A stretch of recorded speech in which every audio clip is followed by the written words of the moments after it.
started playing tennis when I was 6 years old, and my father started coaching me. He's my pro. And I learned down in Fort Lauderdale on this type of a clay court.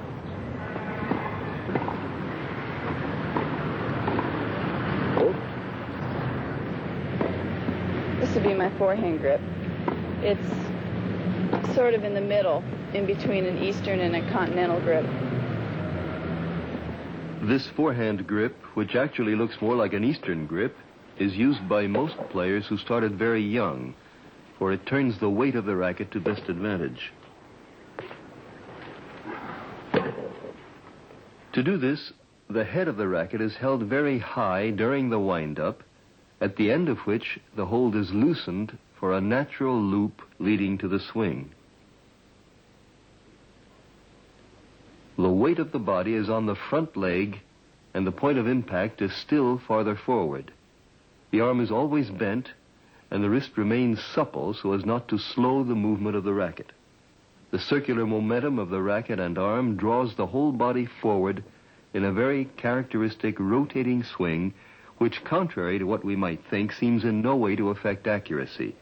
It is the controlled loosening of the wrist at the end of the backswing that conditions the effectiveness of this whip-like forehand with no spin whatever, so that all the speed of the racket can be totally communicated to the ball.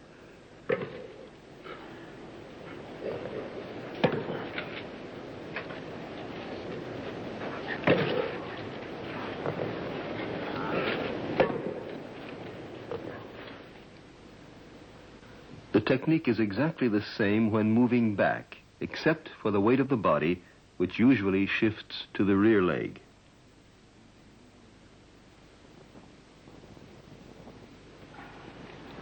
These usually defensive forehands most often have a slight topspin to slow down the game and gain time in order to recover.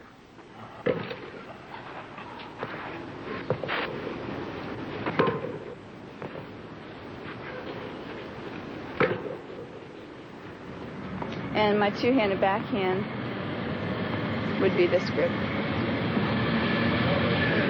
You know, just the hand right on top. Sort of like you're shaking hands. Well, my forehand would be a little more over here, and my backhand just a little bit like that. When I started playing, I was like this high, only 6 years old, and I wasn't strong. And I couldn't hit a backhand with one arm because I was very weak. And so I just naturally started hitting two-handed backhands, and it's my most natural stroke. I think I started it, really. He tried to change it a few times because he likes one-handed backhands better. He thinks it's a better shot. But, you know, I really couldn't do it. My arm is still a little weak. I have more feel and more control on my backhand than I do my forehand.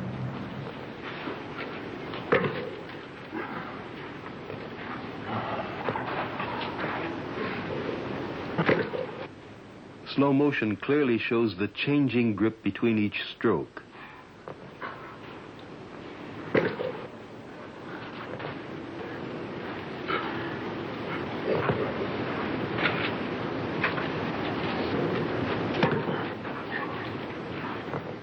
The wind-up for a backhand remains on a horizontal plane, and the stroke is launched forward simply by pivoting the shoulders. The weight of the body goes from rear to front during the stroke, which lengthens the travel of the racket. At impact, very far forward, the weight is on the right leg, with the left leg remaining back to delay the rotation of the hips. For these backhands where precision is all important, again the ball is hit very flat. This means that every ounce of energy is transformed into speed.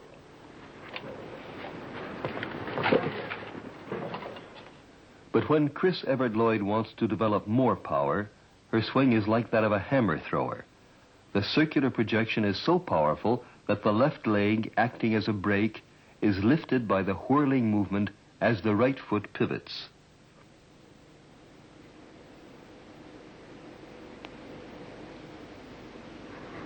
These strokes are mainly used for a change of pace or to score a winner while taking advantage of an opening.